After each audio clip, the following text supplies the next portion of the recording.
गुरुदेव का आगमन हो चुका है। सुंदर गुरु वंदना, सुंदर गुरु भजन हम सभी श्रवण करेंगे। जय जय श्री राधे, हर हर महादेव, श्री शिवाय नमस्तुभ्यं।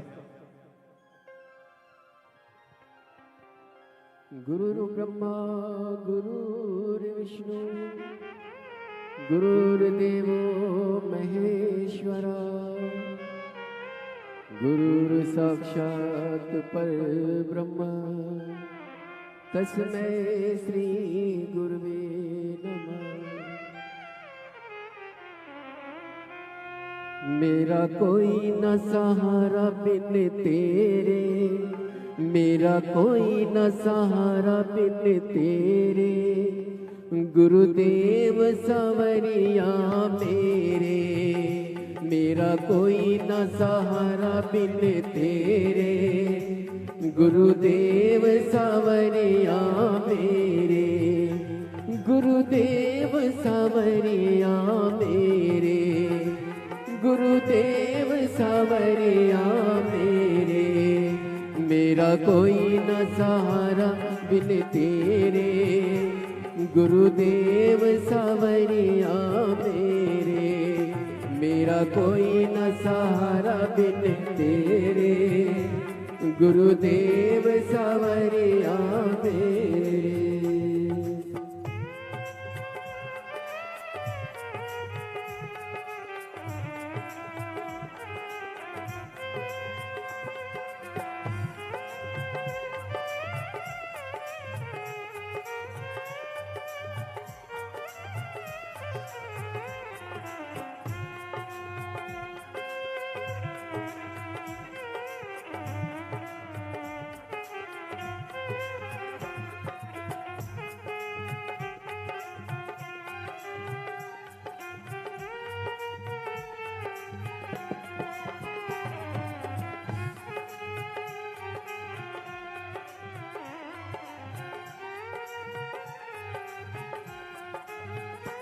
मेरे नैना तरस रहे हैं, मेरे नैना तरस रहे हैं। सावन भादो बरस रहे हैं, सावन भादो बरस रहे हैं। अब छाए घन घोर अंधेरे, अब छाए घन घोर अंधेरे। गुरुदेव सवरिया मेरे। मेरा कोई न सहारा बिन तेरे, गुरुदेव सवरिया मेरे।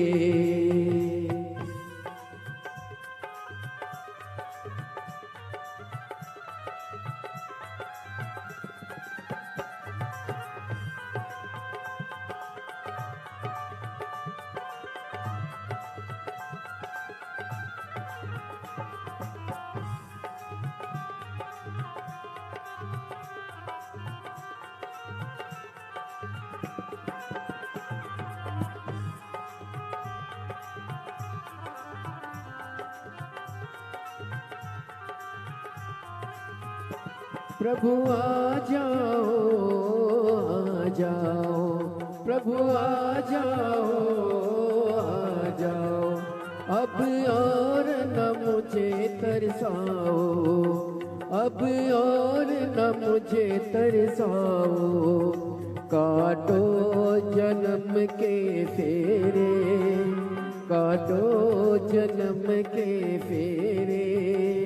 मेरा कोई तेरे, मेरा कोई न सहारा बिन तेरे, गुरुदेव सवरिया मेरे। बोली गुरुदेव भगवान की जय।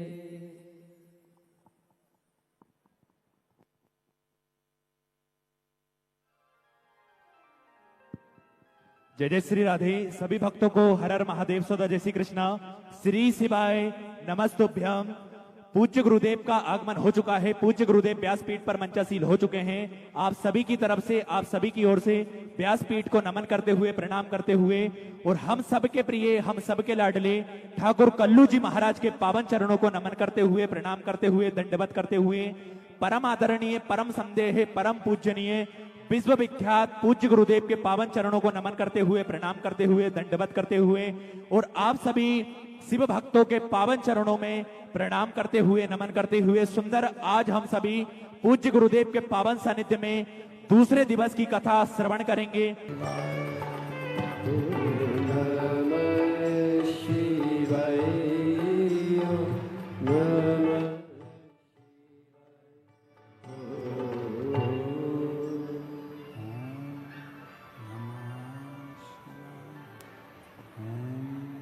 नमः शिवाय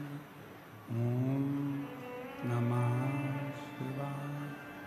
विश्वनाथ भगवान की जय, महाकालेश्वर भगवान की जय, ओमकारेश्वर भगवान की जय।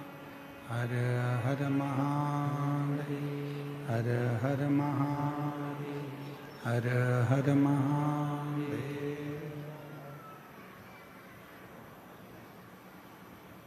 काशी विश्वनाथ गढ़दानी प्रकालदर्शी कैलाशी अविनाशी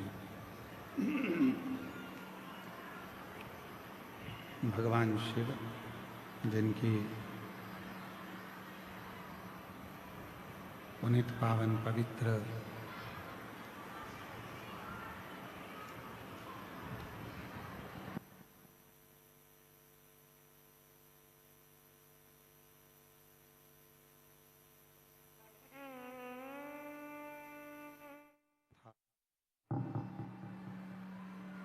बाबा देवाधिदेव महादेव की कृपा से, उनकी करुणा, उनकी उदारता से श्रवण करने का सौभाग्य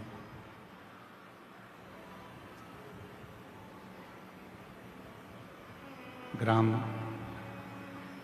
आरी डोंगरी, कच्चे माइंस, उत्तर बस्तर जिला कांकेर, छत्तीसगढ़ की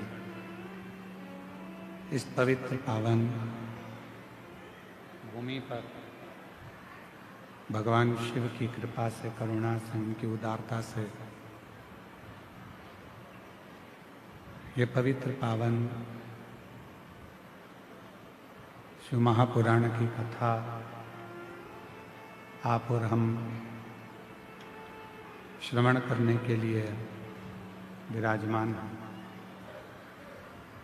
भगवान शिव जो संपूर्ण जगत के पालनहार हैं,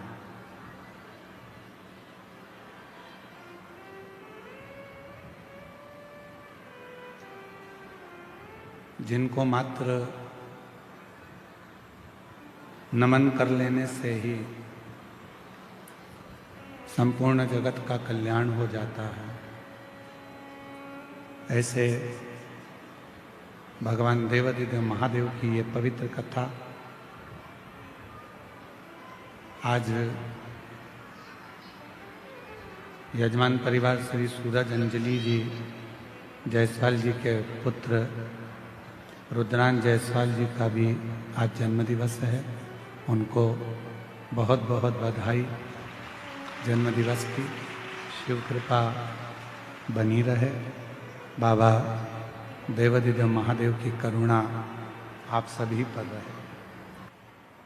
एक तो मानव का शरीर कठिन और ऊपर से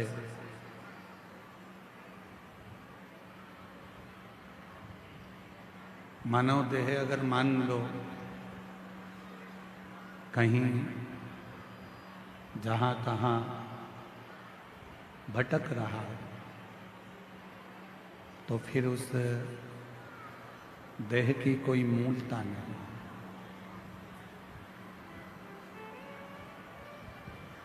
वो देह फिर किसी काम का नहीं।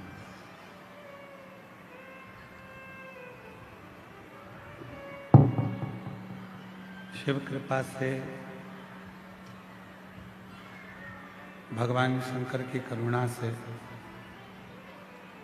दया से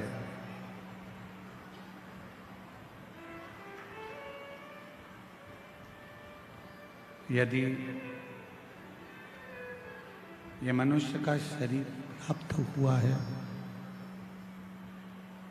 और ये मानव की देह यदि हमको मिली है, प्राप्त हुई है,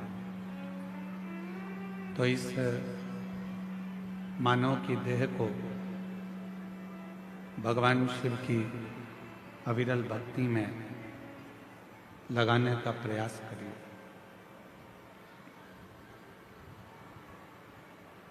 एक छोटा सा गांव है, आरी डोंगरी कच्छ, कांकेर जिले का ये छोटा सा गांव, और उस छोटे से गांव में इतनी विशालतम शिव महापुराण की कथा यदि हो रही है तो कहीं ना कहीं देवाधिदेव महादेव की आप पर बड़ी करुणा, कृपा और दया है।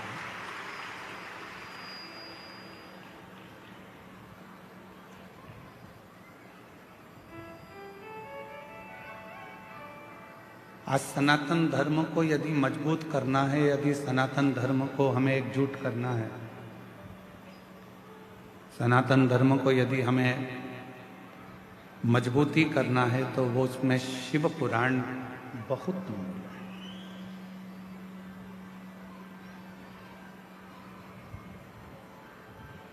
भगवान शंकर की कथा बहुत मूल्य है, और उस कथा की मूलता है आपने मन को परमात्मा में लगाना।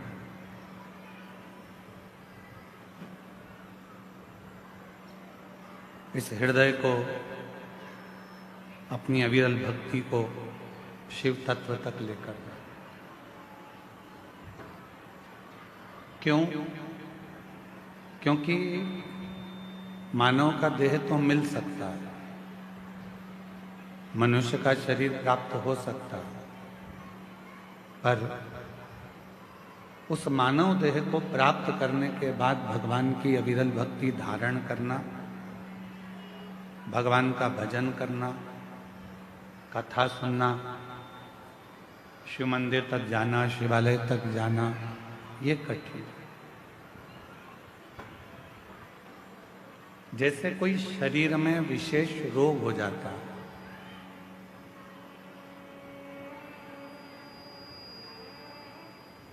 और शरीर में अगर कोई रोग हो गया तो सबसे पहले जरूरी है कि अपने गांव का प्राथमिक चिकित्सा केंद्र जो है, अपने गांव का जो प्राथमिक चिकित्सालय है, हॉस्पिटल है, उस हॉस्पिटल में जाकर अपने शरीर की जांच करें।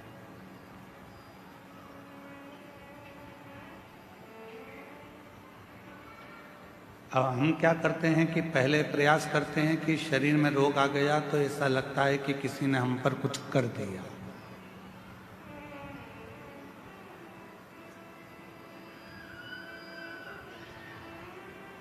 थोड़ा सा शरीर में कष्ट आया तो हमको लगता है, आपको लगता है कि हमारे ऊपर किसी ने कोई विद्या कर दी, पर शिवपुराण इसको नहीं मानता।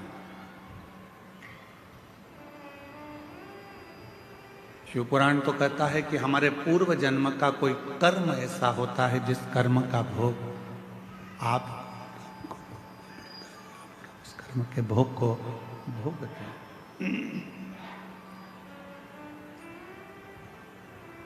उस कर्म के भोग को आप और हम भोगते हैं। रोग आने पर, कष्ट आने पर, शरीर में कोई बीमारी आने पर सबसे पहले अपने गांव में, अपने नगर में, अपने क्षेत्र में, अपने शहर में जो भी चिकित्सालय है, हॉस्पिटल है, डॉक्टर हैं, उनसे जांच जरूर करें।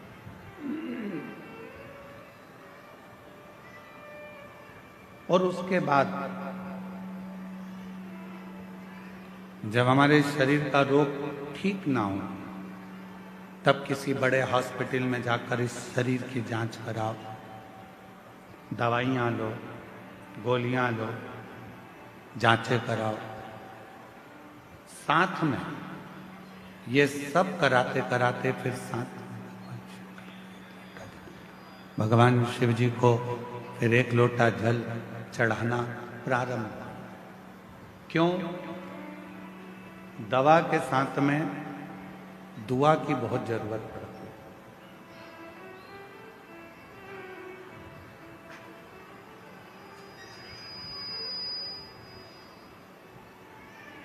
हम कोई कार्य कर रहे हैं और उस कार्य में अगर अड़चन आती है तो उसमें भगवान की दुआ हो, बुजुर्गों की, घर के बड़ों की, माता पिता की दुआ हमारे साथ लगे तो समझो कि हम उसमें सफल हो सकते हैं, हम उसमें सफलता धारण कर सकते हैं। दुआ चाहे वो माता पिता की हो, घर के बुजुर्गों की हो, घर के बड़ों की हो, या फिर हमारे कोई परिचित की क्यों ना हो, वो दुआ हमारे जीवन में हमें सफलता जरूर देती है, हमें सुख जरूर देती है। शिव महापुराण की कथा कहती है, भगवान शंकर का पवित्र चरित्र कहता है, शिव महापुराण की कथा वर्णन करती है, जब घर से निकलो दो काम जरूर कर कर निकलो। पहला, घर में जो भगवान का मंदिर है, घर में जो भगवान का देव स्थान है, देवालय है, शिवालय है, उसको नमन करो, प्रणाम करो, विनय करो।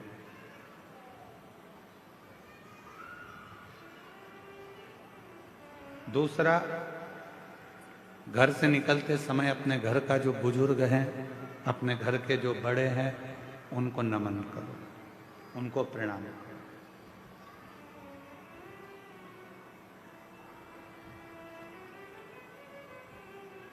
एक परमात्मा का साथ और दूसरा घर के बुजुर्गों का आशीर्वाद जब हमारे साथ चलता है तो निश्चित है उसका फल हमको मिलता जरूर है। कहीं विघ्न में हम पड़ रहे हैं, कहीं विघ्न में हम गिर गए हों, पड़ गए हों, तो उस विघ्न से निकलने के लिए घर के बुजुर्गों का आशीर्वाद और महादेव की कृपा, ये दोनों ही हमारे लिए श्रेष्ठता देते हैं। दोनों।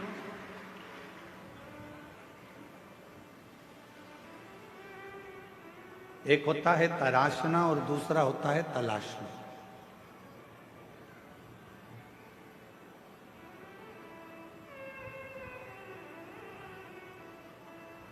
एक है तराशना और दूसरा है तलाशना।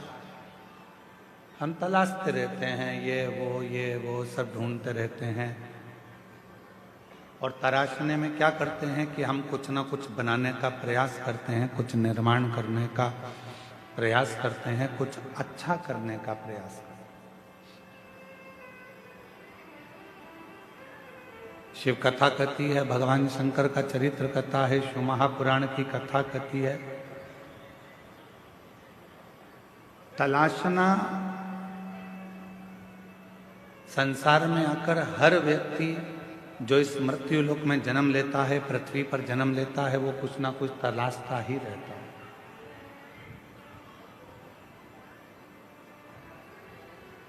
और वो तलाशने के चक्कर में फिर वो कहीं ना कहीं व्यक्ति में भी खोट ढूंढने लगता है।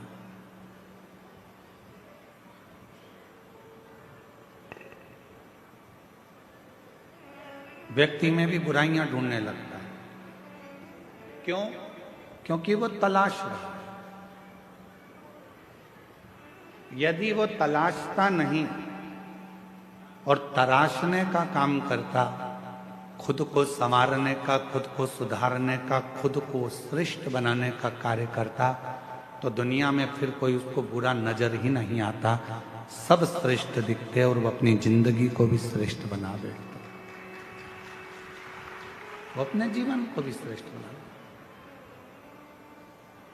जिसने खुद को तराशा, जिसने स्वयं को श्रेष्ठ बनाने का प्रयास किया है, अपने आप को सुधारने का प्रयास किया है, वो जिंदगी में बहुत आगे बढ़ा।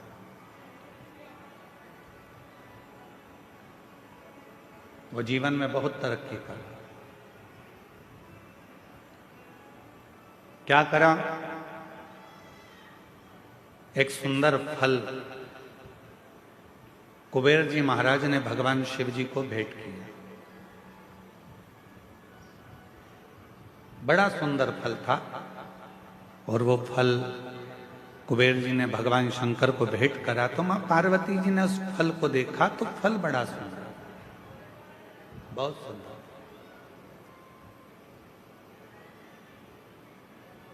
इतने में थोड़ी देर बाद जब मां जगत जननी अम्बा पार्वती जी के हाथ में वो फल आ गया। बड़ा सुंदर फल था जो कुबेर जी ने भगवान शिव जी को दिया था, और शिव जी के हाथ का फल मां जगत जननी जगदम्बा मां पार्वती के हाथ में आ गया। अब कुछ देर बाद भगवान श्री गणेश जी आ गए, कार्तिकेय आ गए और उन्होंने उस फल को देखा।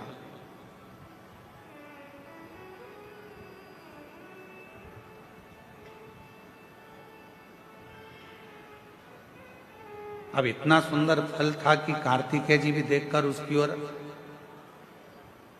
थकित रह गए और भगवान श्री गणेश जी महाराज भी उसको देखकर थकित रहे। कभी कभी ऐसा होता है,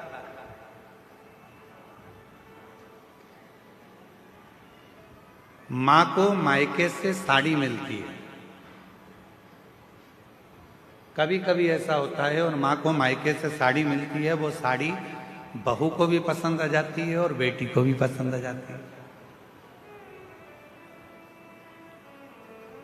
अब थोड़ा चक्कर पड़ जाता है कि वो साड़ी जो मायके से मिली है वो मां को भी पसंद आ रही है और बेटी को भी, बहू को भी पसंद आ रही है।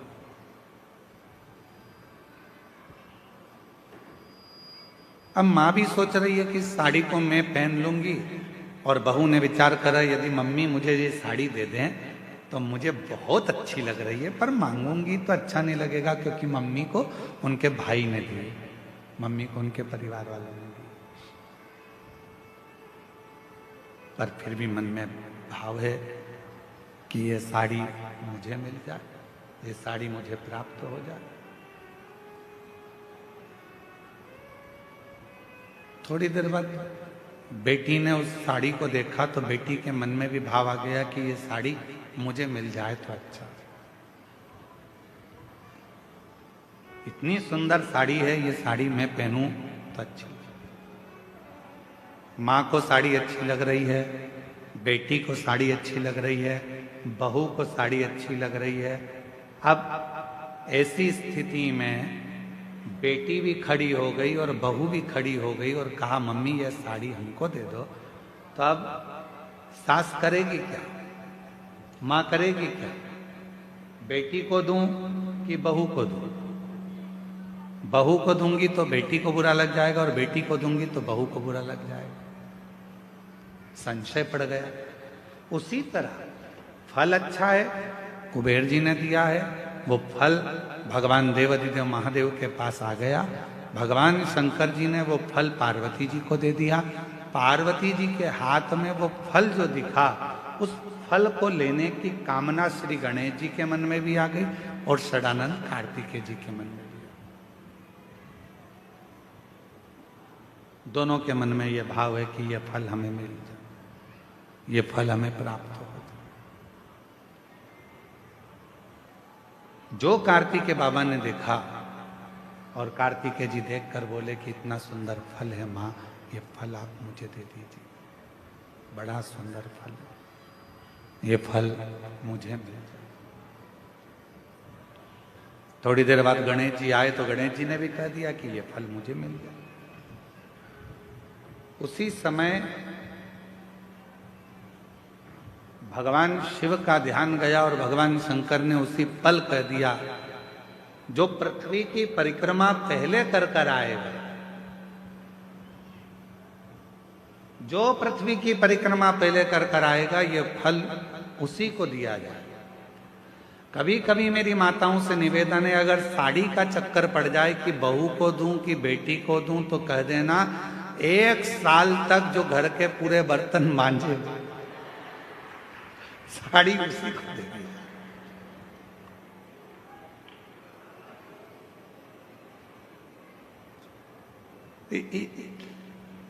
इतने में तो दोनों कह देंगी, मम्मी तुम्हारी साड़ी तुम ही रख लो, हम उस साड़ी का क्या करेंगे।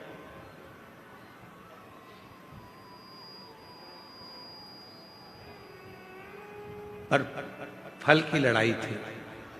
षडानंद कार्तिकेय जी भी परिक्रमा करने गए और भगवान श्री गणेश जी भी परिक्रमा करने गए। एक चूहे पर बैठ गए, गला पकड़ रहा है बेटा माई। एक चूहे पर बैठ गए और एक मोर पर बैठ गए और दोनों परिक्रमा करने के लिए चल दिए। गणेश जी महाराज ने विचार करा कि ये परिक्रमा मैं कर आऊंगा, तब तक तो बहुत समय हो जाएगा और ये फल मेरे भाई को प्राप्त हो जाएगा। क्यों ना एक काम करूं, माता पिता की परिक्रमा लगा लेता हूं, उन्हीं के आसपास घूम लेता हूं, तो उसका जो फल है वो मुझे मिल जाए। गणेश जी ने माता पिता की परिक्रमा करी। गणेश जी माता पिता की परिक्रमा कर फल को प्राप्त कर लिए तो षडानंद कार्तिकेय जी महाराज लौट कर आए। उन्होंने देखा कि गणेश जी तो प्रथम गिनती में आ गए, माता पिता की परिक्रमा कर उनको फल भी मिल गया, पर मुझे तो कुछ प्राप्त ही नहीं।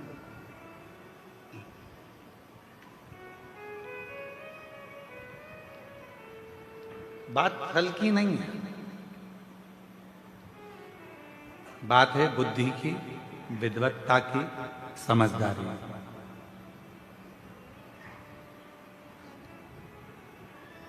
दुनिया का ऐसा कोई फल नहीं है जो आपको नहीं मिल सकता।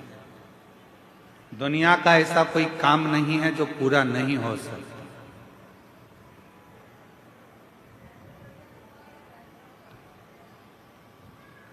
किसी प्रश्न को अगर लिखा जाता है तो उसका उत्तर जरूर होता है। कितने भी बड़े ताले लग जाएं, कितनी बड़ी भी तिजोरी बन जाए, उसकी चाबी जरूर होती है। उसी तरह दुनिया में अगर कोई रोग है, कोई बीमारी है, कोई तकलीफ है, कोई कष्ट है, कोई बहुत विघ्न है, तो शिव महापुराण एक ऐसी चाबी है जिसमें उस पूरे विघ्न का, उस पूरी तकलीफ का, उस बीमारी का हल शंकर की पूजन से, शिव की आराधना से प्राप्त हो सकता, शिव से प्राप्त हो सकता, भगवान शंकर की आराधना से प्राप्त हो सकता। क्या नहीं है? हम सबको कहते हैं कि अगर दुनिया में अगर आपका कोई नहीं है, यदि आपको लगता है कि मैं तकलीफ में हूँ, मैं कष्ट में हूँ, मैं परेशानी में हूँ, मैं बहुत विघ्नों में पड़ा हुआ हूँ, मैं बहुत तकलीफ़ों में घिरा हुआ हूँ, बहुत परेशानी में घिरा हुआ हूँ, तो हम उनसे भी कहते हैं सारी समस्या का हल एक लोटा। आप भगवान शंकर के मंदिर जाइए, देवालय जाइए, शिवालय जाइए, शंकर की आराधना करने जाइए, शिव की स्तुति करने जाइए, भगवान शंकर के मंदिर में एक लोटा जल चढ़ाने जाइए। आपकी जिंदगी के जितने दुख होंगे, जितनी तकलीफें होंगी, जितने कष्ट होंगे, वो मिटेंगे। एक ऑपरेशन करने के लिए अभी अगर डॉक्टर हॉस्पिटल में ऑपरेशन रूम में जाता है तो पहले वो भी अपने ईश्वर को याद करता है कि परमात्मा कृपा करना, ये मरीज को मैं अंदर लेकर जा रहा हूं, ये हाथ भले मेरे होंगे, मैं भले कितना भी साइंस पढ़ा हूं, चाहे मैंने कितना भी विज्ञान पढ़ा हो, पर आखिरी में श्वासें देना तेरा काम है, इसकी श्वास चलती रखना, इतनी कृपा जरूर कर देना, इसको ठीक कर देना। वो मेरे हाथ में नहीं है, पर तू जब कृपा करेगा, तू जब करुणा करेगा, तू जब दया करेगा, तू जब कृपा करेगा, तो सब कार्य अपने आप सफल होते चले जाएंगे, सब कार्य अपने आप सफल होते जाएंगे। तू कृपा कर, तू दया कर। एक समय ऐसा आता है कि डॉक्टर भी उस परमात्मा को याद करता है, बड़े से बड़े विघ्न में जब कोई घिर जाता है तब वो ईश्वर को याद करता है कि वो एक सत्य रूपी ईश्वर विराजमान है, एक सत्य रूपी ईश्वर है जो हमको संभाल लेगा, एक सत्य रूपी ईश्वर है जो हमें साथ देगा, सत्य रूपी ईश्वर।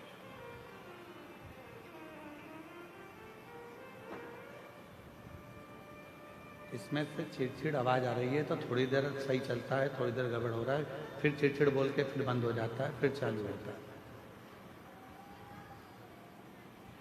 सत्य रूपी ईश्वर है जो संभाल सकता। अब आप लोग यहाँ कथा श्रवण करने के लिए आए हो, यहाँ पहुंचे हो शिव महापुराण की कथा में, भगवान शंकर की आनंदमय कथा का रसतत्व ग्रहण करने के लिए आए। किसके भरोसे आए? हमारे भरोसे पर, किसी व्यक्ति के भरोसे पर नहीं।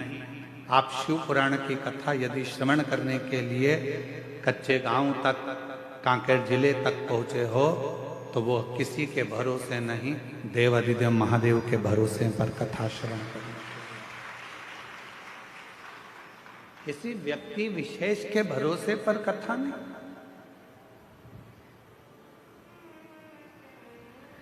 उस परमात्मा के भरोसे पर कथा का रसतत्व ग्रहण करने के लिए। एक बहुत सहजता की बात है, अपने घर की चाबी रोड पर चलने वाले व्यक्ति के हाथ में देकर आ जाते हो क्या? जम के बोलो जरा, अरे बोलो तो नहीं। एक पड़ोसी इधर रहता है, इसको कहते हैं पड़ोसी, इसको कहते हैं अड़ोसी, और पीछे वाले को कहते हैं धड़ोसी। ठीक है, एक इधर रह रहा है, एक उधर रह रहा है, एक पीछे रह रहा है। इससे भी पहचान है, इससे भी पहचान है, और उससे भी पहचान। चाबी किसको देकर आते हो? जिस पर तुम्हारा पूरा भरोसा है, चाहे वो फिर 2 घर छोड़कर रहता हो, चाहे फिर वो 8 घर छोड़कर रहता हो, चाहे फिर वो पीछे रहता हो, या भरोसा नहीं है तो तुम अपना कोई रिश्तेदार भी है उसको भी चाबी नहीं देते। अगर भरोसा है तो वो चाबी आप अपने नौकर को भी दे देते हो। भरोसा है तो चाबी फिर किसी को भी देकर आओगे, तुम्हें विश्वास है कि मेरा घर ये संभाल लेगा, ये चाबी अगर मैं इसको देकर जाऊंगा ये देख लेगा। फिर वो नौकर क्यों? फिर तुमने भरोसा रिश्तेदार पर भी नहीं करा, पड़ोसी पर भी नहीं करा, अड़ोसी पर भी नहीं करा, दड़ोसी पर भी नहीं करा। वो चाबी आपने अपने नौकर को, एक सेवक को, एक चाकर को वो चाबी आपने दे दी, वो चाबी आपने प्रदान कर दी।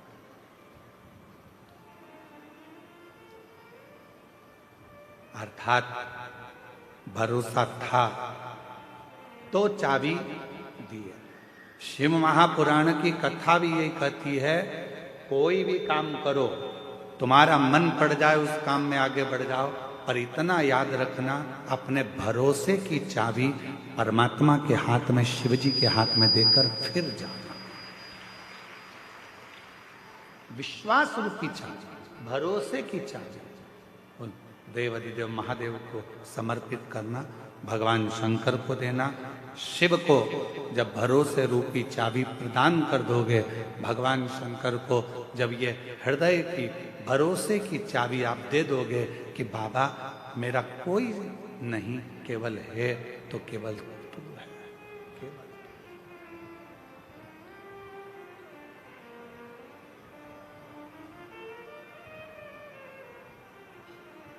जब कोई नहीं आता भोलेनाथ आता है, जब कोई नहीं आता भोलेनाथ आता है, मेरे दुख के दिनों में वो मेरा काम आता है। महाराज जब दुनिया का कोई नहीं आएगा, कोई नहीं पहुंचेगा, तब मेरा देव अधिदेव महादेव, मेरा ओघड़दानी, मेरा शंभु, मेरा त्रिकालदर्शी, मेरा कैलाशी अविनाशी, जिस पर तुमने भरोसा किया है, जिस पर तुमने विश्वास किया है, जिस पर तुमने पूर्ण भरोसा किया है, वो शिव तुम्हारे साक्षी, वो शंकर तुम्हारी साक्षी। आया समय, एक बार ब्रह्मा जी के मन में संशय उत्पन्न हो गया। ब्रह्मा जी ने कहा ये सृष्टि की रचना मैं कर रहा हूं। भगवान विष्णु के मन में भी ये भाव आया कि ब्रह्मा जी ये सृष्टि की रचना आप नहीं कर रहे हो, ये सृष्टि की रचना करने वाला तो शिव है। ब्रह्मा जी ने कहा सृष्टि की रचना करने वाले नहीं, शंकर भगवान तो सृष्टि का संहार करने वाले। तब भगवान विष्णु ने कहा सुनो ब्रह्मदेव, सृष्टि की रचना करने वाला भी शिव है, सृष्टि को चलाने वाला भी शिव है, और सृष्टि का संहार करने वाला भी शिव है। शंकर के सिवा कुछ भी नहीं, शिव के सिवा कुछ भी नहीं। रचना भी वो कर रहा, संहार भी वो कर रहा, और चला भी वही रहा, सब कुछ वही कर रहा, कोई दूसरा नहीं कर रहा। जो कर रहा है सब शिव ही कर रहा है, कोई दूसरा नहीं कर रहा। केवल कर रहे हैं तो बाबा भोलेनाथ ही कर रहे। भगवान विष्णु ने ब्रह्मा जी को समझाया कि ब्रह्मा जी संशय मिटा लो, तुम्हारे भीतर का ये संशय निकाल दो कि तुम कुछ कर रहे हो। हम भी यही सोचते हैं, आप भी यही सोचते हैं। संसार का प्रत्येक मानव, संसार का प्रत्येक व्यक्ति यही सोचने में रह जाता है कि दुकान में चला रहा हूँ, घर में चला रहा हूँ, परिवार में चला रहा हूँ, मकान मैंने बनाया, दुकान मैंने बनाई, जमाया मैंने ये करा, मैं गाड़ी लाया, मैं बंगला लाया, मैंने ये करा, मैंने वो करा। यदि मैं नहीं करता तो कोई नहीं करता। यह मन का संशय है, आपके और हमारे भीतर का ये संशय है कि हम कर रहे हैं। तुम जिंदा हो तो कर रहे हो, निपट गए तो कौन कर रहा?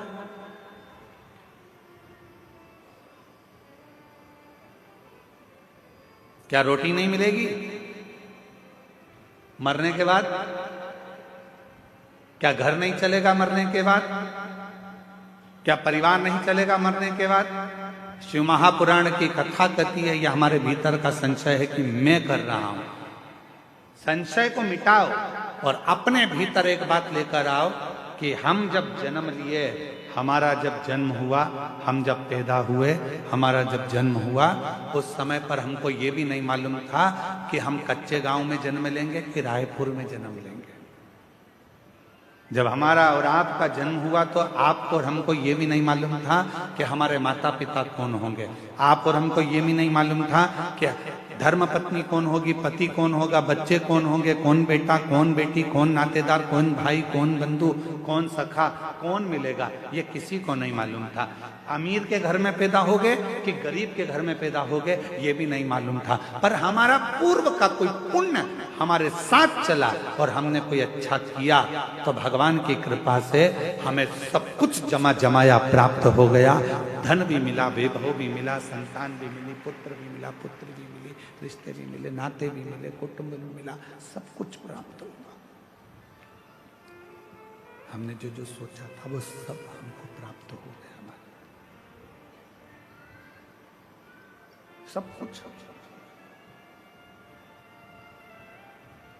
फिर हम क्यों विचार करें, फिर हम क्यों सोचें, फिर हमें क्यों विचार करना, क्यों सोचना कि ये मैं कर रहा हूं या मैं करा रहा हूं। कुछ भी नहीं है। शिवाय हरि हरि बोल नमः शिवाय नमः शिवाय ओम नमः शिवाय हरि हरि बोल नमः शिवाय विश्वेश्वराय शिव विश्वेश्वराय हरि हरि बोले नमः शिवाय नमः शिवाय ओम नमः शिवाय हरि हरि बोले नमः शिवाय ओम नमः शिवाय हरि हरि बोले नमः शिवाय नमः शेष त्रिकालदर्शी रसिक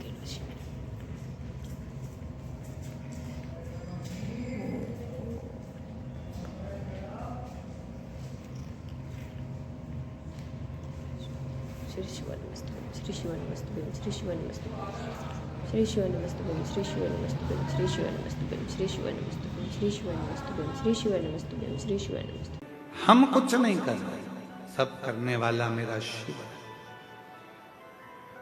घर किसका, गाड़ी किसकी, बंगला किसका, सब उसका। आपका और हमारा कुछ नहीं। हो सकता है आप में कोई ऐसा बैठा हो जो जन्म लिया हो तो मकान को साथ लेकर आया हो सकता है। गाड़ी साथ लाए हो, बंगला साथ लाए हो, धन दौलत साथ लाए हो, कुछ नहीं। कितनी विचित्र रीति है मेरे परमात्मा की, कितनी विचित्र रीति है मेरे भोले बाबा की कि जोड़ते तुम हो, लाते तुम हो, कमाते तुम हो और ऐश करते हैं आने वाली पीढ़ी के लोग, आने वाली पीढ़ी के।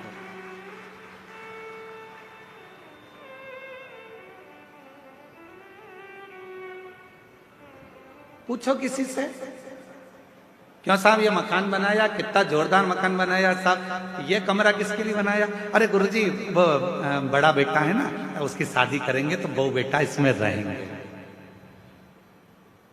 ओ गुरुजी ये जो कमरा है इसमें छोटे बहू बेटा रहेंगे। मकान किसने बनाया? पिताजी ने। बंगला किसने बनाया? पिताजी ने। मेहनत किसने करी? पिताजी ने। दादाजी पिताजी मेहनत करते करते करते करते करते करते छोटे से मकान में रहते रहते अपनी पूरी जिंदगी को निकाल देते हैं और आने वाला विचार क्या करते हैं कि मेरा बेटा, मेरी बहू, मेरी बेटी, मेरा दामाद, मेरा परिवार सब सुखी रहे, ये अच्छे से रहें, इनका घर अच्छे से रहे, ये दोनों इस कमरे में रहेंगे, ये लोग इधर रहेंगे, वो लोग उधर रहेंगे। और जैसे जैसे बुढ़ापा बढ़ते चले जाता है, मालूम पड़े तुम जिस कमरे में रहने का विचार कर रहे थे, समय आने पर वो कमरा भी बच्चों को देना पड़ जाता है और फिर एक दिन हॉल में पलंग डालकर दोनों को रहना पड़ जाता है, आते जाते लोगों को देखना पड़ जाता है। किसके लिए कमाया, किसके लिए सुख देखा? शिव पुराण कहती है कुछ भी मेरा नहीं है, तुम्हारा क्या है? शिव महापुराण में भगवान ने पूछा कि तुम्हारा क्या है? तो भगवान देवाधिदेव महादेव के सम्मुख में भगवान विष्णु से जब ब्रह्मा जी ने कहा आप कहते हो कुछ भी मेरा नहीं है, सब करने वाला देवाधिदेव महादेव है, तो मेरा क्या है? अब भगवान विष्णु ने कहा संसार का मनुष्य हो, चाहे देवता हो, गंधर्व हो, अप्सरा हो, चाहे पशु हो, पक्षी हो, चाहे किन्नर हो, चाहे मनुष्य हो, उसका जो समय चल रहा है, जिस समय पर आप जो कार्य कर रहे हैं वो समय तुम्हारा है। उस समय में कुछ अच्छा करने का प्रयास कर लो, फिर जिंदगी श्रेष्ठ बनना प्रारंभ हो जाए। वो समय तुम्हारा।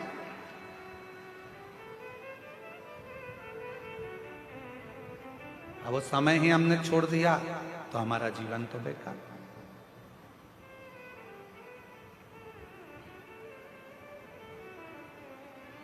अपने समय को पकड़ो। वो समय छोड़ना नहीं। उस समय को पकड़कर भगवत भजन में जब मन को लगाओगे, शिव की आराधना करोगे, भगवान शंकर को एक लोटा जल चढ़ाओगे, शिव महापुराण की कथा का रसपान करोगे, तो वो समय तुम्हारे अनुकूल सुख प्रदान करेगा तुम्हारे। वो एक लाइन हमारे निखिलेश भैया बहुत अच्छी गुनगुनाते हैं, मेरी गाड़ी मेरा बंगला। अब कहे कि ये मेरा बेटा है, गुरुजी आप बताओ मेरे बेटे की शादी कब होगी, गुरुजी आप बताओ मेरी बेटी का संबंध कब होगा, गुरुजी आप बताओ मेरा ये काम कैसे होगा। तो हम निवेदन करेंगे, जब तुम्हारे मुख से मेरा निकलना बंद हो जाएगा तब तुम्हारा काम अपने आप होना प्रारंभ हो जाएगा। जब तक तुम कह रहे हो ये मेरा बेटा है, ये मेरी बेटी है, ये घर मेरा है, परिवार मेरा है, जिस दिन तुमने सोच लिया शिव जी की कृपा से ये पुत्र है, शिव जी की कृपा से ये पुत्री है, शिव जी की कृपा से ये बंगला है, शिव जी की कृपा से ये सब काम हो रहा है, तो फिर तुम्हारा कुछ भी नहीं है। तुम्हारा घर परिवार, बेटा बेटी, कुटुंब, कबीला, मकान, गाड़ी, सब कुछ शंकर चलाएंगे, सबका व्यवस्था शिव करेंगे। तुम्हें कुछ नहीं सोचना, तुम्हें तो शंकर के आश्रित हो जाना, शिव के आश्रित।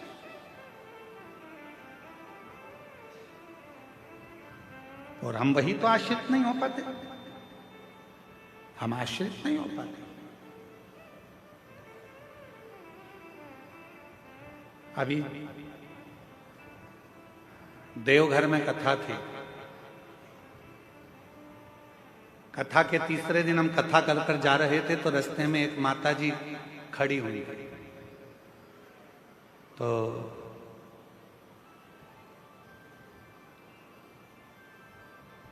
हमने गाड़ी वाले से कहा कि थोड़ा रोको, बेचारी एकांत में वहां जंगल की ओर खड़ी है, क्या बात है पूछे तो सरी।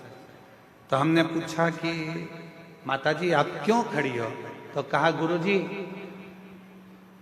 एक बहन जी मेरी चप्पल पहन के गई है और वो कहकर गई है मैं अब भी आ रही। तो मैंने कहा चप्पल तुम्हारी थी? हाँ। वो आएगी? हमने कहा तुम्हारे दिमाग से निकाल दो कि चप्पल तुम्हारी थी, छोड़ो, जाने का प्रयास करो, शाम हो रही है, अंधेरा हो जाएगा कुछ देर में, क्यों इंतजार कर रही हो, अगर मिलना होगी तो कहीं रास्ते में ही मिल जाएगी।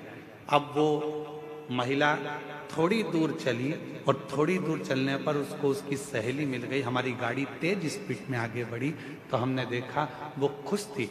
फिर रोक कर पूछा जी जी क्या बात है?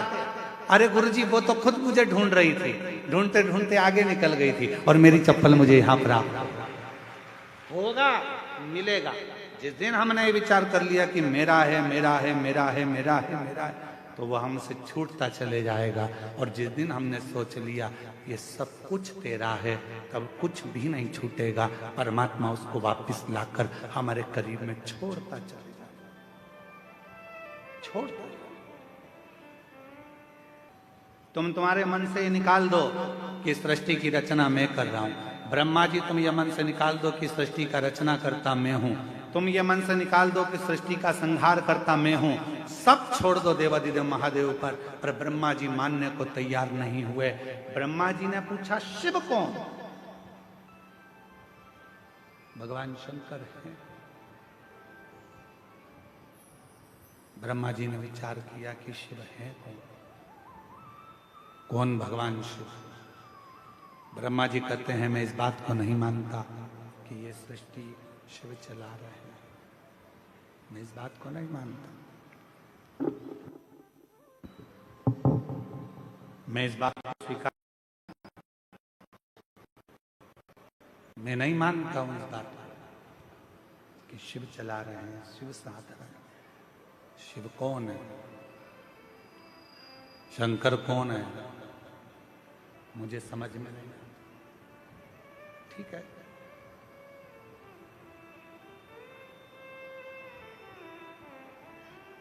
ब्रह्मा जी ने भगवान शिव को जानने के लिए एक विशाल पर्वत को घुमाना प्रारंभ किया। विशाल पर्वत, भगवान विष्णु और ब्रह्मदेव दोनों मिलकर उस पर्वत को घुमा रहे हैं। अब किसी ने पूछा, शंकर भगवान को जानने के लिए पर्वत घुमाया? हमारा निवेदन है, भगवान को जानने के लिए उन्होंने पर्वत घुमाया। आपसे निवेदन है, भगवान शंकर को जानने के लिए आप पर्वत मत घुमाओ, बस थोड़ा सा दिल घुमा लो, थोड़ा सा मन घुमा लो, थोड़ा सा दिल को शिव तक लेकर चले जाओ, भगवान प्राप्त हो जाएगा, शिव मिल जाएगा। शिव की प्राप्ति का केंद्र बिंदु है, अपने मन को थोड़ा सा टर्न करें, थोड़ा मोड़ दीजिए।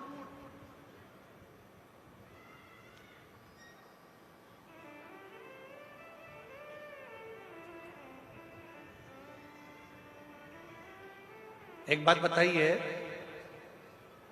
हम जायसवाल जी के घर पर रुके हैं, ठीक है? जितेंद्र जी जायसवाल जी के यहाँ रुके, वहां से सीधा सीधा सीधा अगर हम सोचें कि हमें कहीं मुड़ना नहीं है, चाहे कुछ भी हो जाए, सीधे सीधे ही जाना है, हम कहीं नहीं मुड़ेंगे, सीधे ही सीधे जाएंगे, तो क्या कथा हो सकती है? अरे जम के तो बोलो, सीधे सीधे सीधे सीधे चले जाओ, कहीं मुड़ो मत। नहीं मुड़ोगे तो तुम्हारे घर में भी प्रवेश नहीं कर पाओगे, नहीं मुड़ोगे तो तुम अपने गांव तक भी ना पहुंच पाओगे। सीधे सीधे तो रास्ता तुम्हें कहीं और ले जाकर छोड़ देगा।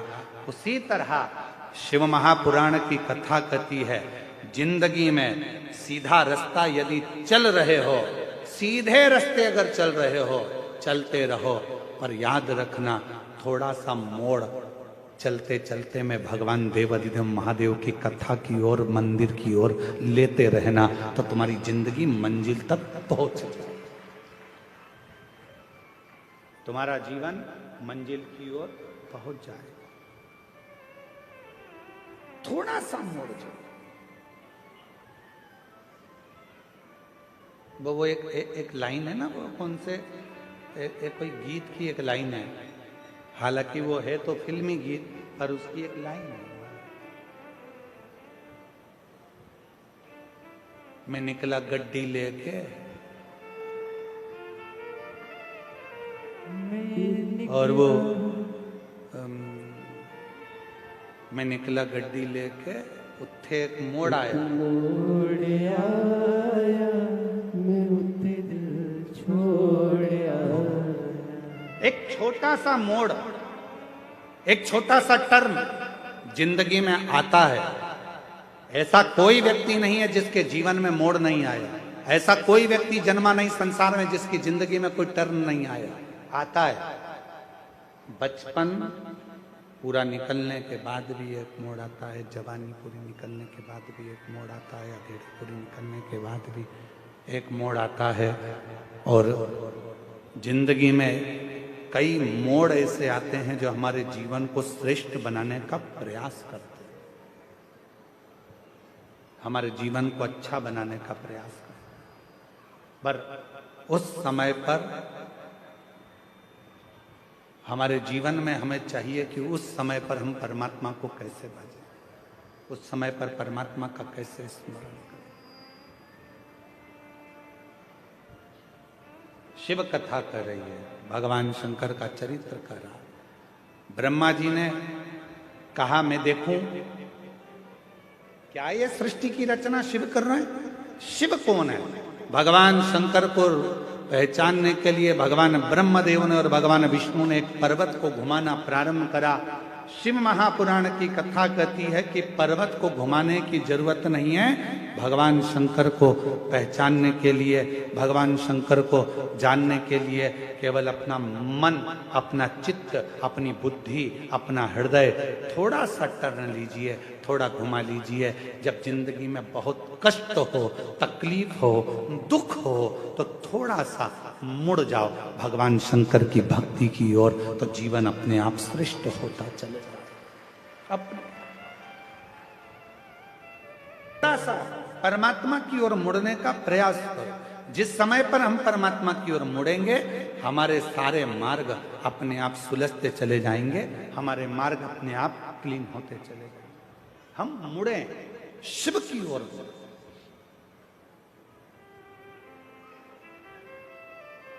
घुमाया पर्वत, एक विशाल शिवलिंग की आकृति प्रकट हो गई। भगवान शंकर का एक शिवलिंग प्रकट हो गया और शिवलिंग की एक आकृति प्रकट हुई। उस शिवलिंग की आकृति में से आवाज आई कि ब्रह्मा जी क्या चाहते हो, विष्णु जी क्या चाहते हो। उस शिवलिंग की आकृति में से आवाज आ रही।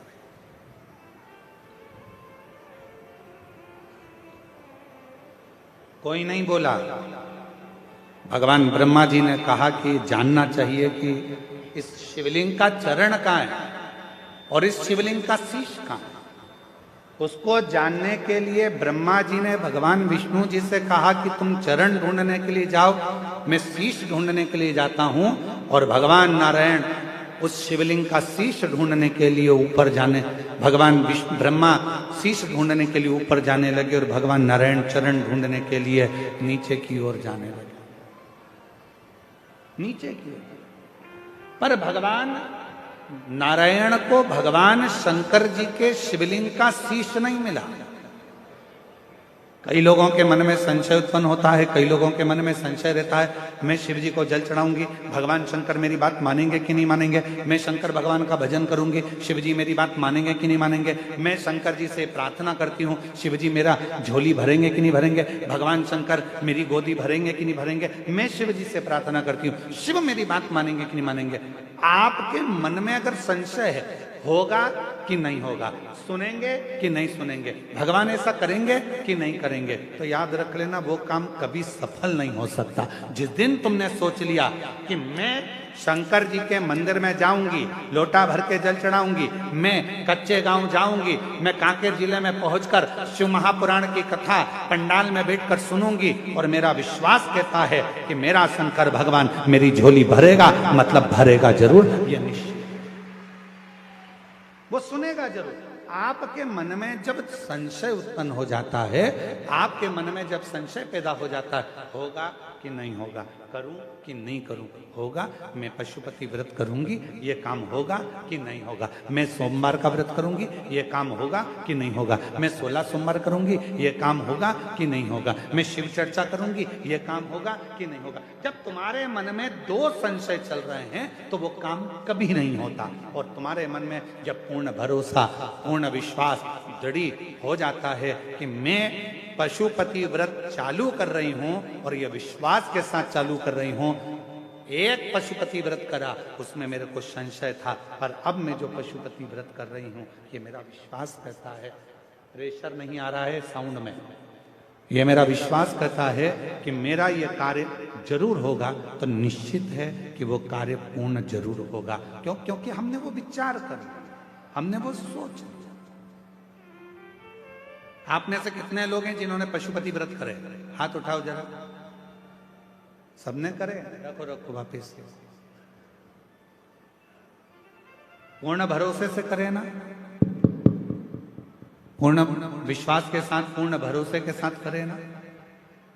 दो मन बनाकर यदि हमने पशुपति व्रत करा है, दो मन बनाकर यदि हमने 16 सोमवार का व्रत करा है, दो मन बनाकर यदि हमने कोई भी उपास या व्रत करा है, वो व्रत कभी पूर्ण नहीं होता। इसलिए व्रत करने से पहले अपने मन को पूर्ण प्रबलता से पक्का बना लो कि मैं 16 सोमवार का व्रत कर रही हूं, 16 सोमवार मेरे पूरे होंगे और मेरा भोले बाबा ये काम करेगा। मैं पशुपति व्रत कर रही हूं, 5 व्रत पूर्ण होंगे और मेरा बाबा ये करेगा। अन्नकासूराय नमः, गंगाधराय नमः, गणकाक्षाय नमः, कालकाय नमः, कपाधरे नमः, ओम भीमाय नमः, परशुहस्ताय नमः, नखपाणये नमः, जटाधराय नमः, कैलासवासी। ओम मानस्तोके तनये मानाय कि मानो घोको मानसबे कुरिका मानो वीरानुद्रा भाविनो बदि निरक्मन्तः सदा वित्वा हवामहे दानवद्धो बलिराजा दानवेन्द्रो महाबला देनत्वा प्रतिबंधनानि रक्षेमाचल मार्गशीर्ष मास है, बाबा को प्रार्थना करो, जहाँ जहाँ जगह मिल जाए वहाँ बैठ जाओ और दिल से बाबा को प्रार्थना करिए, विनय करिए, निवेदन करिए, विनती करिए, साथ में बोलिएगा। बाबा को सब आपकी आवाज़ व्यासपीठ तक, व्यासपीठ और आपकी आवाज़ देवादिदेव महादेव तक पहुँचे, यही बाबा से प्रार्थना करिए, विनय करिए, निवेदन करिए।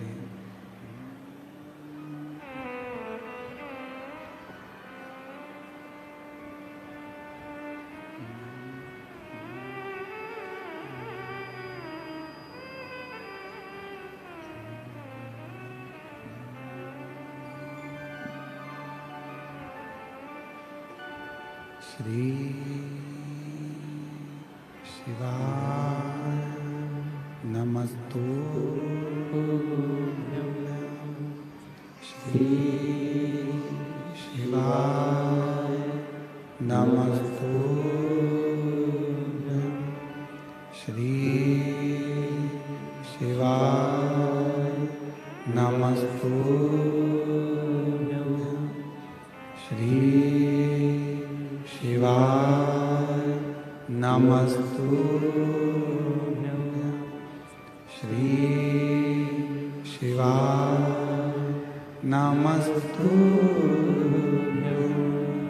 भोला सब दुख काटो मारा, ओ भोला सब दुख काटो मारा।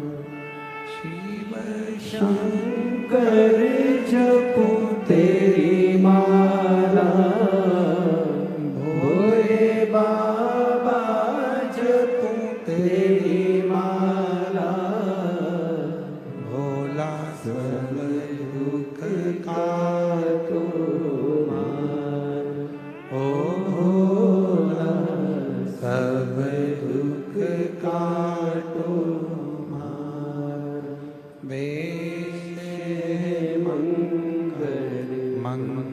मंगलकारी वैश्य मंगलकारी शमशान वासी हमारा, शमशान वासी हमारा। ओ भोला सब दुख काटो मारा, ओ भोला सब दुख काटो मारा।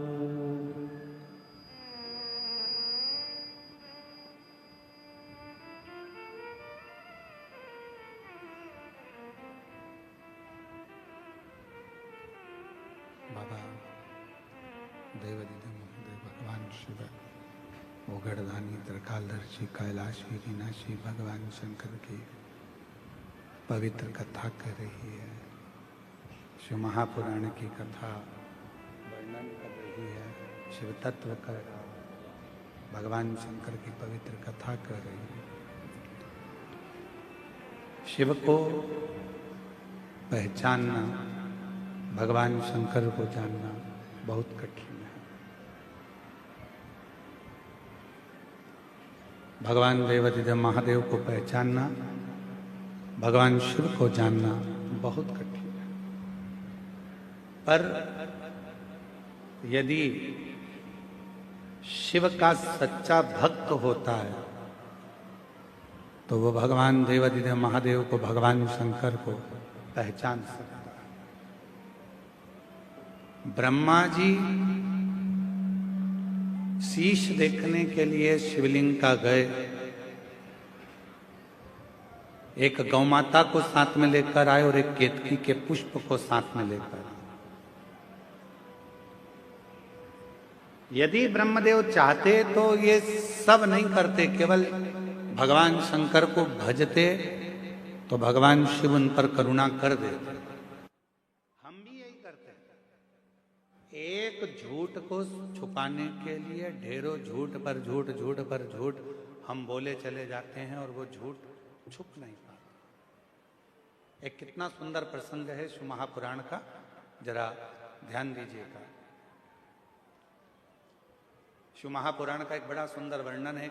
हरि वर्मा नाम के एक बड़े अच्छे एक सेठ है। भगवान शिव के परम उपासक थे और भगवान शंकर की विरल भक्ति में दिन रात डूबे रहते थे।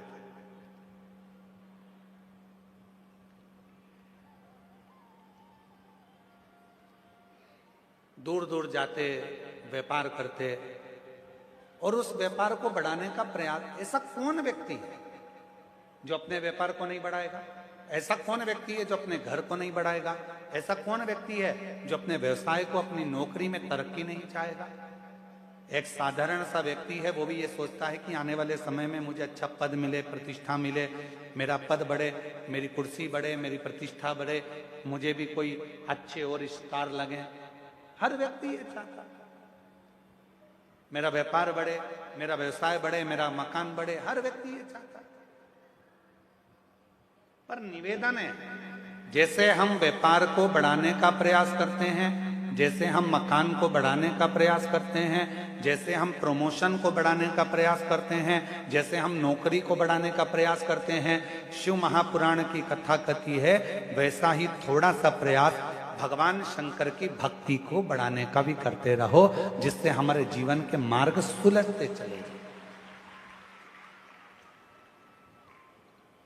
अब हरि वर्मा एक ऐसा सेठ जो भगवान शिव का उपासक भी था, सत्कर्म भी करता था, अच्छा कार्य भी करता था, पर अच्छे कार्य को करते करते करते करते समय बीतते बीतते निकल गया। और महाराज, उनका एक पुत्र था और वो पुत्र हरि वर्मा का, उसका नाम था बंसी।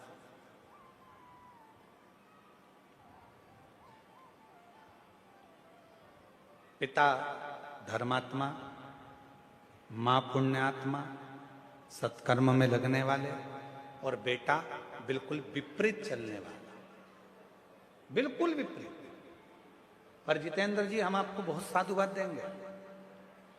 आज आपके आर्यन बेटा हमको लेकर आ रहे थे तो उनका हमने ड्रेसअप देखा, तो हमने कहा कि बेटा ये तो ड्रेस एक विद्वान पंडित का होता है और तुमने जो ड्रेस धारण करी है, तो वो कहते हैं कि हमारे मम्मी पापा को हम ये पहनते हैं ना गुरुजी, धोती लपेटते हैं या धोती बांधते हैं तो उनको अच्छा लगता है, इसलिए हमने ये ड्रेस धारण करी। हम आपको धन्यवाद देते हैं कि अपने बच्चों में आपने ये संस्कार दिए कि सनातन धर्म की पोशाक क्या होना चाहिए, सनातन धर्म का स्वरूप क्या होना चाहिए। उसके लिए हम आपको धन्यवाद दें, बहुत बहुत साधुवाद है। अब जो हरि वर्मा थे, धर्मात्मा थे, पुण्यात्मा थे, सत्कर्मी थे, भजनावली थे, कीर्तनी थे, सब कुछ करते थे, अच्छे से अच्छा कार्य करते थे, सब श्रेष्ठ कर्म करते थे, सब श्रेष्ठ कार्य करते थे। पर उनका जो पुत्र था बंसी, वो उनके कहने पर नहीं चलता था। पिताजी कह देते कि ये कार्य करो, वो करता नहीं। पिताजी कह देते इस कार्य को करो, वो करता नहीं, उस कार्य को करता ही नहीं। शंभो करने को याद तो नहीं होता। महाराज,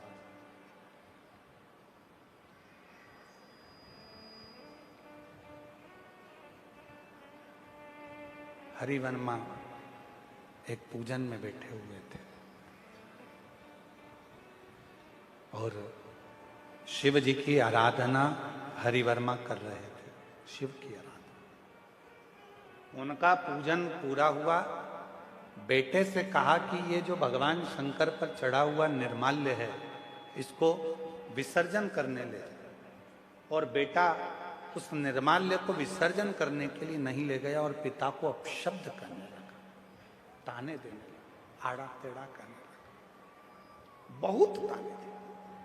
मेरी जीजियों, मेरे जीजाओं, मेरी बेटियों, बेटाओं, मेरी माताओं, मेरे बुजुर्ग माता पिता, एक बात अपने अंदर उतार कर रखना, किसी भी व्रत को करो, किसी भी पूजन को करो, किसी भी अनुष्ठान को करो, किसी भी साधना को करो, तो प्रयास करना कि अपने बल पर करो,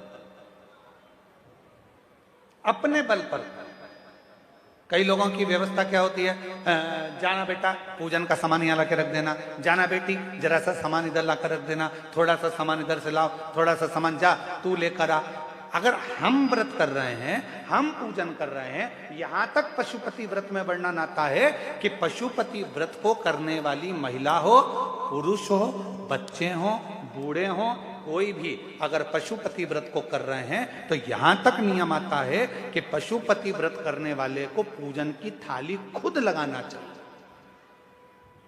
और यहां तक वर्णन आता है कि अगर कोई प्रसाद बना रहे हो, खीर बना रहे हो, हलवा बना रहे हो, मीठे भात बना रहे हो, मीठे चावल बना रहे हो, पुआ बना रहे हो, कुछ भी अगर तुम बना रहे हो, मीठी पूड़ी बना रहे हो, सीरा बना रहे हो, मीठा चावल, मीठे खीर, खिरान कुछ भी बना रहे हो, तो वो खुद बना। प्रयास यहां तक उसका फल मिलता है। हरिवर्मा ने, सेठ हरिवर्मा ने कहा कि बेटा ये निर्माल्य को विसर्जन करके आ जाओ, ये निर्माल्य विसर्जन करिए। और हरिवर्मा के कहने पर बेटा उठकर खड़ा हुआ, क्या पिताजी तुम मुझे निर्माल्य विसर्जन करने के लिए भेज रहे हो, शिवालय भेज रहे हो, मुझे शिवालय तक लेकर इसको भेज रहे हो कि ये ले जाओ और विसर्जन कर कर आओ। मैं नहीं जाऊंगा, पूजन आपने करा है, अनुष्ठान आपने करा है, आराधना आपने करी है, तो विसर्जन भी आप करो। मेरे बस का नहीं है कि मैं जाकर कुछ विसर्जन कर कर आऊं।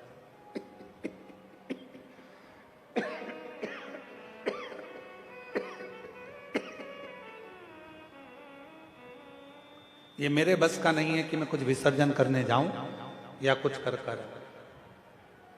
आप स्वयं करो, स्वयं जाओ। जैसे ही बेटा की बात पिता ने सुनी, जैसे ही सुनी, और हरिवर्मा को क्रोध आ गया, और क्रोध आकर उन्होंने तुरंत श्राप दे दिया, बेटा बंसी भगवान का निर्माल्य मैंने तुझे विसर्जन करने को बोला था, मैं तुझे श्राप देता हूं, 7 दिन के अंदर तू श्वान बन जाए, कुत्ता बन जाए, ये मेरा श्राप है। बेटे की आंख में आंसू आने लगे, वो पिता को छोड़कर मां के पास चले गए। मां ने देखा कि मेरा बेटा तो श्वान बन जाएगा, कुत्ता बन जाएगा, श्वान का स्वरूप हो जाएगा, कुत्ते का स्वरूप हो जाएगा। मां के अंदर दया आई, अपने पति के पास दौड़ कर गई, हरिवर्मा जी के पास। स्वामी, मैं जानती हूं कि पूजन करने वाला व्यक्ति में एक तेज बल उत्पन्न हो जाता है। मेरी जीजियों, यदि आप रोज भगवान शंकर को 1 लोटा जल चढ़ा रही हो, आप रोज भगवान शंकर की आराधना कर रही हो, आप रोज शिव महापुराण की कथा को श्रवण कर रही हो, चाहे टीवी पर सुनो, मोबाइल पर सुनो, चाहे पंडाल में सुनो, जहां बैठकर आप कथा के रसतत्व को ग्रहण कर रही हो, 1 लोटा जल चढ़ा रही हो, भगवान की आराधना कर रही हो, साधना कर रही हो, धीरे धीरे आपकी वाणी, आपका हृदय, आपके शब्द सिद्ध होते चले जाए, अपने आप सिद्ध होते। आप में से कई माताएं ऐसी बैठी हैं जो कभी कभी बोली होंगी, आप में से कई भाई ऐसे बैठे हैं, जीजाऊं, जो कहते होंगे मेरी मम्मी जो कहती है ना, मेरी माता जी जो कहती हैं, उनके वचन सिद्ध हो जाते हैं। कभी कभी ऐसा होता है, मेरी पत्नी जो बोलती है ना, उसकी बात बिल्कुल 100% गुरुजी हो जाती है। कभी कभी पत्नियां कहती हैं, मेरे पति कहते हैं ना, वो बिल्कुल पक्का हो जाता है। कोई कहती है मेरी बेटी ने शब्द कहती है, बिल्कुल पक्का हो जाता है। कोई कहती है मेरे दादाजी जो बोलते थे, बिल्कुल पक्का। कारण क्या है? ऐसा क्या शब्द हो जाता है कि वो बिल्कुल निश्चित हो जाता है कि दादाजी ने जो कहा, दादी जी ने कहा, माँ ने कहा, पिता ने कहा, बहन ने कहा या भाई ने कहा, वो बिल्कुल पत्थर की लकीर हो जाता है, वो सिद्ध हो जाता है। उसका कारण क्या होता है? मतलब दादा दादी, माता पिता, बहन भाई, कोई ना कोई एक ऐसा होता है जो भगवान की भक्ति में डूबा रहता है, तो उसके वचन अपने आप सिद्ध होना प्रारंभ हो जाते हैं, उसके शब्द सिद्ध होना प्रारंभ हो जाते हैं। वचन सिद्ध होते हैं, शब्द सिद्ध होते हैं।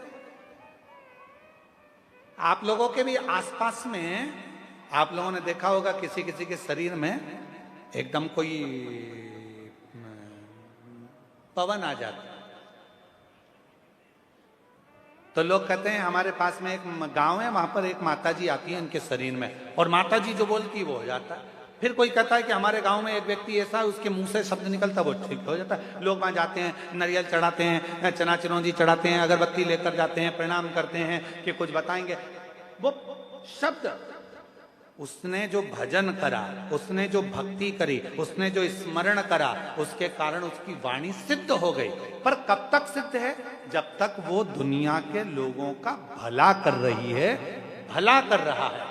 जिस दिन उसने सोच लिया कि मेरी वाणी से अब लोग मेरे पास आने लगे, मुझे प्रणाम करने लगे, मुझे नमन करने लगे, मुझे प्रसाद चढ़ाने लगे, मुझे भेंट चढ़ाने लगे, मेरे पास पैसा आने लगा, मेरी वाणी सिद्ध हो गई, फिर धीरे धीरे धीरे धीरे वो स्थान की महत्वता समाप्त हो जाती है और उसकी वाणी से निकले वचन भी फिर पूर्ण नहीं होते, क्योंकि उसके भीतर दूसरों के प्रति भेदभाव उत्पन्न होने लगता है, अहंकार आ जाता है, शब्दों का अभिमान आ जाता है, तो वो वचन भी पूर्ण नहीं होते, वो वचन सिद्ध नहीं।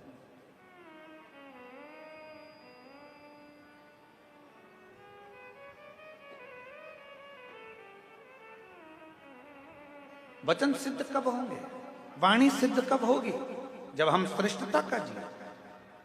महाराज सेठ हरिवर्मा ने भगवान शंकर की भक्ति करी, भजन करा, स्मरण करा, मंत्र जाप करा और उठा पूजन से, और बेटे को श्राप दे दिया कि तू स्वान, 7 दिन के अंदर तू स्वान बन जाएगा। 7 दिन। बेटा रोते हुए माँ के पास पहुंचा, माँ मुझे श्राप लगा, माँ मुझे श्राप लगा। माँ आंख से आंसू बहाने लगे, नेत्र से नीर बहने लगा, आंख से आंसू निकलने लगे। माँ दौड़ी हरिवर्मा की ओर और हरिवर्मा के पास पहुंची। अपने पति के पास जाकर, अपने पति के पास पहुंचकर प्रणाम कर कर रोने लगी। हरिवर्मा ने पूछा अपनी धर्म पत्नी से, तू रोती क्यों है? क्यों रोती? जगत का ऐसा कोई पिता नहीं है जो अपने बेटे को सुधार नहीं सकता। आप अपने बेटे को सुधार सकता है, पर सबसे बड़ी बेटों की ढाल होती है उनकी माँ, उनकी माता बेटों की ढाल होती है। जैसे ही बेटा कुछ गलती करा और पिता ने चिल्लाना प्रारंभ किया, इतने में माँ आकर खड़ी हो जाती है। 9 महीने तक गर्भ में रखा, तुम तो अपना काम में लगे हुए थे, मैंने कैसे पाल पोस के बड़ा किया मैं जानती हूं। आ गए चिल्लाने, चुप रहो, सुधर जाएगा, हो जाएगा। बस ये सोचते सोचते सोचते सोचते सोचते सोचते बेटा एक दिन गलत काम करने लगता है, मदिरा पान करने लगता है, वेश्यावृत्ति करने लगता है, जुआ खेलने लगता है, गलत गलत जगह पर जाना प्रारंभ कर देता है। क्यों? क्योंकि बेटे को मालूम है मुझे बचाने वाली मेरी माँ है, पर पिता चाहे तो बेटे को सुधार सकता है। इसलिए मेरी माताओं से निवेदन है, मेरी जीजियों से निवेदन है, जब जीजा थोड़ा चिल्लाए,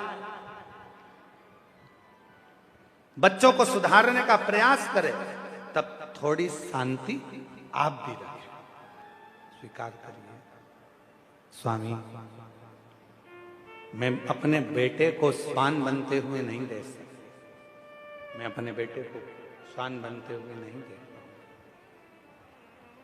मैं देख नहीं सकता, कृपा करो, दया करो। हरिवर्मा ने कहा अपनी धर्म पत्नी को, भार्य सुनो, बेटे को श्राप लगा है क्योंकि वो अपशब्द मुझसे बोला है, और वो भी ऐसे समय पर अपशब्द बोला है जब मैं भगवान की अविरल भक्ति में, भजन में, पूजन में बैठा हुआ। मेरी जीजियों, प्रयास करो जब शंकर के मंदिर में जल चढ़ाने के लिए जाओ या पूजन करने के लिए जाओ या स्मरण करने के लिए जाओ, किसी का दिल ना दुखाओ, किसी को अपशब्द ना कहो, किसी को ताने ना दो। जाओ जरा। फिर भी तुम यदि आई हो और अपने बेटे को उस योनि से छुड़ाना है तो सुनो, ये स्वान तो बनेगा क्योंकि श्राप लगा है, पर स्वान बनने के बाद यदि कोई शिव भक्त कहीं से भगवान शंकर पर चढ़ा हुआ जल लेकर आ रहा होगा और उसका जल का पात्र का जल इसको प्राप्त हो जाएगा, उसी क्षण ये स्वान की योनि से छूट जाएगा, उसी क्षण स्वान की योनि से मुक्त हो जाएगा। मेरे जीजियों, जीजाओं, बेटियों, बेटाओं, मेरी माता, मेरे बुजुर्ग माता पिता, शिव महापुराण के विद्धेश्वर संहिता में लिखा है, शंकर भगवान पर चढ़ाया गया जल जब हम आचमन करते हैं, पीते हैं, तो कायिक, वाचिक और मानसिक ये 3 पाप हमारे तुरंत समाप्त हो जाते हैं। जैसे ही हमने भगवान शंकर पर चढ़ा हुआ, अब कई लोग कह देते हैं शिव पर चढ़ा जल मत पियो, कोई कह देता है शंकर पर चढ़ी बेलपत्र मत खाओ, कोई कह देता है शंकर पर चढ़ा हुआ ये मत पाना। महाराज, शिव महापुराण के शंकर पर चढ़े हुए जल की महत्वता ये देखिए।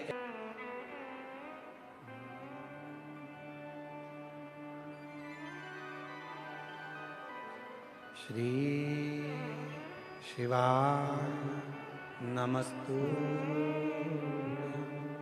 श्री शिवाय नमस्तुभ्यं, श्री शिवाय नमस्तुभ्यं, श्री शिवाय नमस्तुभ्यं, श्री शिवाय नमस्तुभ्यं। भोला सब दुख काटो मारा, ओ भोला सब दुख काटो मारा। शिव शंकर जपो तेरी माला, भोले बाबा जपो तेरी माला, भोला सब दुख काटो मारा, ओ भोला सब दुख काटो मारा। वेश मंगल मंगलकारी, वेश मंगल मंगलकारी, शमशान वासी हमारा, शमशान वासी हमारा, ओ भोला सब दुख काटो मारा, ओ भोला सब दुख काटो मारा।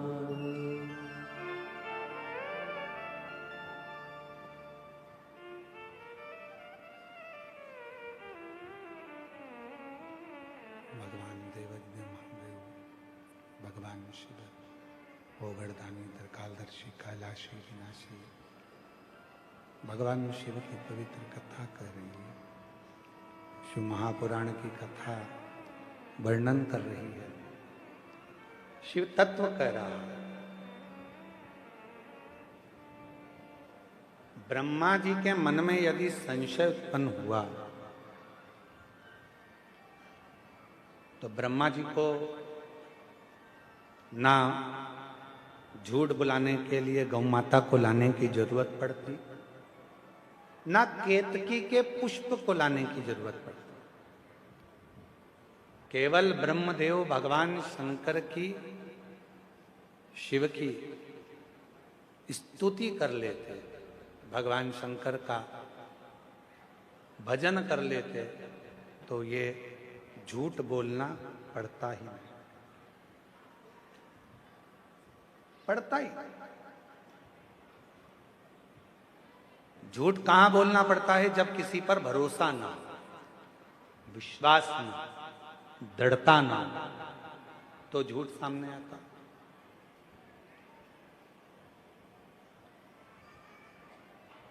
जब पूर्ण भरोसा हो जाता है, विश्वास दृढ़ हो जाता है, तो फिर झूठ की जरूरत नहीं पड़ती। ब्रह्मा जी ने कहा कि मैंने शिव जी का शीश देखा है। आकाशवाणी हुई कि ब्रह्मा तुम झूठ बोल रहे हो, ना मानो तो गोमाता से पूछ लो। गोमाता से पूछा भगवान विष्णु ने, क्या ब्रह्मा जी ने शिवलिंग का शीश देखा है? गोमाता ने कहा हाँ, ब्रह्मा जी ने शिवलिंग का शीश देखा है। आकाशवाणी हुई शिवलिंग में से, गोमाता तू झूठ बोल रही है। सारे देवताओं की परिक्रमा आगे से होगी, पर गौमाता तेरी परिक्रमा पीछे से होगी। कन्यादान आगे से होगा, वस्त्र दान आगे से होगा, मुद्रा दान आगे से होगा, स्वर्ण दान आगे से होगा, भूमि दान आगे से होगा, पर गौमाता तेरा दान अगर होगा तो पीछे से होगा। तेरी पूंछ पकड़कर लोग गौदान करेंगे, क्योंकि तूने झूठ बोल दिया है, वो भी शिव के सामने, भगवान देवादिदेव महादेव के सामने तू झूठ बोल गई।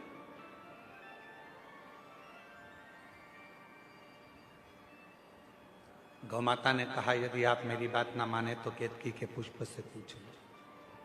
केतकी के पुष्प से पूछा कि केतकी के पुष्प तू बता, क्या ब्रह्मा जी को शीश का दर्शन हुआ है शिवलिंग के? केतकी के पुष्प ने भी झूठ बोल दिया। भगवान शिवलिंग में से आवाज आती है, रे केतकी के पुष्प, मैं तुझे श्राप देता हूं, सारे देवताओं पर तू चढ़ेगा, पर शंकर जी पर कभी केतकी का फूल नहीं चढ़ेगा। यदि एक केतकी का पुष्प शंकर पर चढ़ गया तो 1000 गौहत्या के बराबर दोष लग जाता। इसलिए शिव जी पर धतूरा चढ़ जाता है, बेलपत्र चढ़ जाती है, कनेर चढ़ जाता है, जहरीले से जहरीला फूल शंकर भगवान पर चढ़ जाता है, पर केतकी का पुष्प शंकर पर नहीं चढ़ता। झूठ बोला। तब ब्रह्मा ने फिर झूठ बोला तो भगवान शंकर ने अपने पांव के अंगुष्ठ के नख से काल भैरव को प्रकट कर लिया। काल भैरव ने अपने चीटी उंगली के नख से ब्रह्मा जी का सिर काट दिया। कटा हुआ सिर लुढ़कता गया। भगवान विष्णु के कहने पर उसको बट का पेड़ बना दिया गया, बट वृक्ष बना दिया गया, और ब्रह्मा जी के रक्त से निकली हुई वो नदी कर्मनाशा बन गई। भगवान शिव बट वृक्ष के नीचे विराजमान हुए। शिव जी का नाम बटकेश्वर महादेव पड़ गया। बटकेश्वर महादेव। भगवान देवादिदेव महादेव ने अर्धनारीश्वर स्वरूप का दर्शन दिया है ब्रह्मा को, और भगवान विष्णु ने उसका दर्शन किया। अर्धनारीश्वर भगवान आ रहे हैं, जोरदार ताली बजाकर स्वागत करिए। भगवान श्री अर्धनारीश्वर का दर्शन आप और हम करें। आज कथा का द्वितीय दिवस यहाँ विराम ले रहा है। कल कथा का तृतीय दिवस रहेगा। पूरे क्षेत्रवासियों को ग्राम आरी डोंगरी कच्चे माइंस उत्तर बस्तर जिला कांकेर में ये कथा चल रही है। आप सब बड़े भाव से इस कथा का लाभ ले रहे हैं और अपने जीवन को धन्य बना रहे हैं। 7 दिसंबर से 13 दिसंबर तक गीतम दंतेवाड़ा जिला में मां दंतेश्वरी की कृपा से, जहां पर 51 शक्तिपीठ में से एक शक्तिपीठ है दंतेवाड़ा, जहां पर स्वयं दंतेश्वरी माता विराजती है। ऐसे दंतेश्वरी माता के जिले में ये शिव महापुराण की कथा गीतम छत्तीसगढ़ में 7 दिसंबर से 13 दिसंबर तक होगी। सारे दंतेवाड़ा वालों को खूब खूब बधाई हो जो इस पवित्र कथा का लाभ लेंगे। और 17 से 21 दिसंबर तक नगपुरा दुर्ग छत्तीसगढ़ में शिव महापुराण की कथा रहेगी और 24 से 28 दिसंबर मुंबई में कथा रहेगी। भाव से आरती का क्रम प्रारंभ हो रहा है। आप और हम सब आरती का आनंद।